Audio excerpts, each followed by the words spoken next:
Alhamdulillah hamdan katsiran tayyiban mubarakan fi kama yuhibbuna rabbuna wa yarda. Asyhadu an la ilaha illallah wahdahu la syarikalah wa asyhadu anna Muhammadan abduhu wa rasuluhu alladzi la nabiyya ba'da amma ba'du. Kita lanjutkan pembacaan Taisir Karimir Rahman fi Tafsir Kalamil Manan yang ditulis oleh Syekh Abdurrahman bin Nasir As-Sa'di. Masuk para tafsir surat An-Nisa, surat yang keempat, ayat yang ke-153 sampai dengan 161.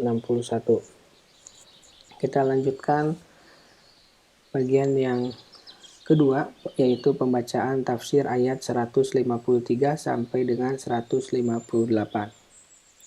Pertanyaan ini yang bersumber dari ahli kitab yang dialamatkan kepada Rasulullah Shallallahu Alaihi Wasallam adalah bentuk kedurhakaan dan usulan, dan tindakan mereka menjadikan pertanyaan ini sebagai patokan hingga mereka percaya atau mendustakan. Pertanyaan itu adalah bahwa mereka meminta kepada beliau agar seluruh Al-Quran itu diturunkan secara langsung, sekali turun saja, sebagaimana Taurat dan Injil diturunkan. Ini adalah tindakan kezaliman yang sangat jauh dari mereka dan juga kebodohan. Karena sesungguhnya Rasul itu adalah seorang manusia dan seorang hamba yang diatur. Beliau tidak memiliki kuasa dalam hal yang itu sama sekali. Akan tetapi, perkara itu adalah milik Allah saja. Allah lah yang mengutus dan menurunkan apa yang dikehendaki atas hamba-hambanya. Seperti firman Allah Subhanahu wa Ta'ala tentang Rasul, tatkala mereka menyebutkan ayat-ayat yang menerangkan usulan orang-orang musyrik terhadap Muhammad sallallahu alaihi wasallam.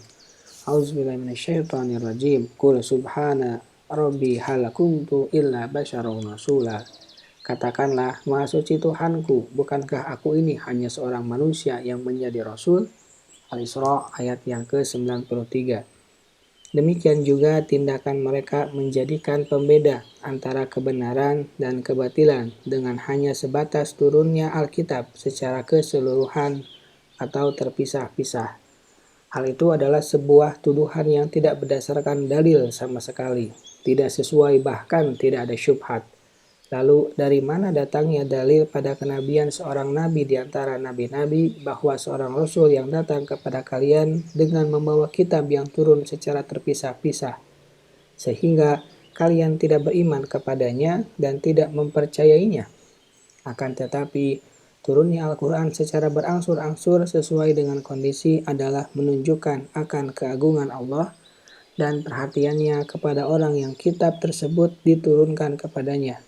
Sebagaimana Allah Subhanahu wa Ta'ala berfirman, wa qaulal ladzina kafaru laula nuzila alaihil qur'ana jumlatan wahidah kadzalika lisabbita bihi fuadak wa ratalnahu tartila wala ya'tunaka bimatsalin illa ji'naka bil haqqi wa ahsana tafsira.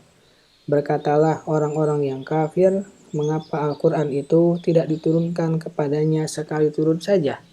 Demikianlah supaya kami perkuat hatimu dengannya dan kami membacanya secara tartil, teratur dan benar.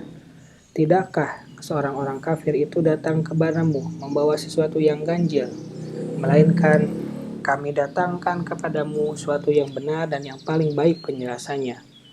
Al-Furqan ayat 32 sampai 33. Ketika Allah menyebutkan keberatan mereka yang batil, Allah mengabarkan bahwa perbuatan mereka yang seperti itu bukanlah suatu yang aneh.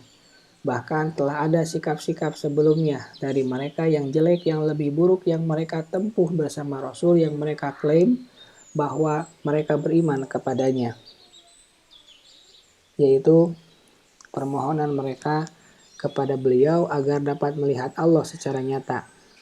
Tindakan mereka menjadikan patung anak sapi sebagai Tuhan yang mereka sembah setelah mereka menyaksikan bukti-bukti nyata kekuasaan Allah dengan mata kepala mereka yang tidak pernah disaksikan oleh orang selain mereka, dan penolakan mereka untuk menerima hukum-hukum dari kitab mereka yaitu Taurat, hingga Allah mengangkat bukit Tur di atas kepala-kepala mereka, dan mereka diancam bahwasanya bila mereka tidak beriman, niscaya Allah akan menjatuhkan bukit itu kepada mereka. Lalu mereka menerima hal itu dengan mata tertunduk dan keimanan palsu yang menyerupai keimanan yang asasi, dan juga berupa penolakan mereka untuk memasuki pintu-pintu negeri di mana mereka diperintahkan untuk memasukinya sebagai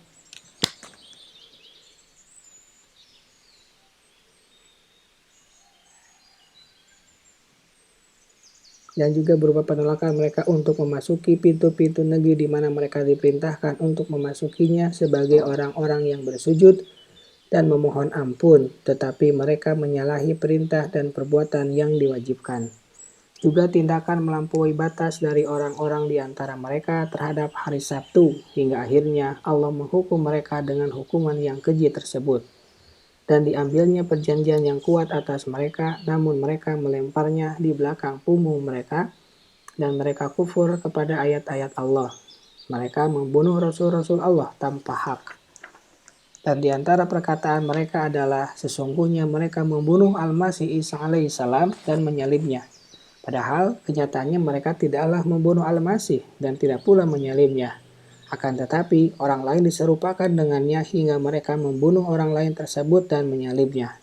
Dan pengakuan mereka bahwa hati mereka tertutup, tidak memahami apa yang dikatakan dan tidak mengerti. Mereka juga menghalangi manusia dari jalan Allah hingga mereka menghalangi manusia dari kebenaran.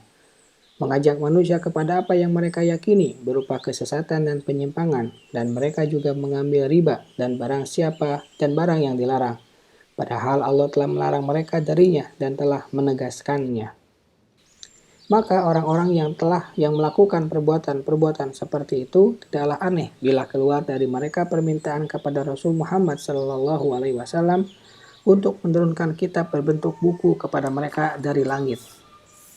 Jalan ini adalah sebaik-baik jalan dalam berdebat dengan lawan yang batil, yaitu bahwa bila terjadi sanggahan yang batil yang membuatnya menjadi syubhat baginya dan bagi orang lain dalam menolak kebenaran, agar ia menjelaskan kondisinya yang licik dan perbuatan-perbuatannya yang keji yang merupakan perkara yang paling jelek darinya, agar setiap orang mengetahui bahwa sanggahan tersebut berasal dari lembah yang berbahaya, dan bahwasanya sebelum itu telah ada hal-hal lain yang ia jadikan sanggahan.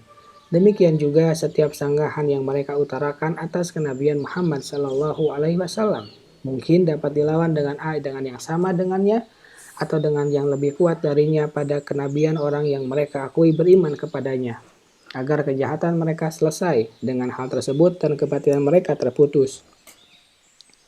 Dan setiap hujah yang mereka tempuh untuk menetapkan kenabian orang yang mereka imani dan yang serupa dengannya atau yang lebih kuat darinya adalah menunjukkan dan menetapkan kenabian Muhammad SAW. Dan tatkala maksud dari penyebutan kejelekan-kejelekan mereka oleh Allah itu adalah bantahan, Allah tidak meluaskan penjelasan pada bagian ini. Akan tetapi Allah mengisyaratkan tentangnya dan mengindikasikan tempat-tempatnya dalam Al-Quran. Dan sesungguhnya Allah telah meluaskan penjelasannya pada tempat lain yang sesuai untuk diperluas. Kita lanjutkan pada bagian berikutnya. Subhanaka Allahumma wa bihamdika asyhadu an la ilaha illa anta astaghfiruka wa atubu ilaik. Assalamualaikum warahmatullahi wabarakatuh.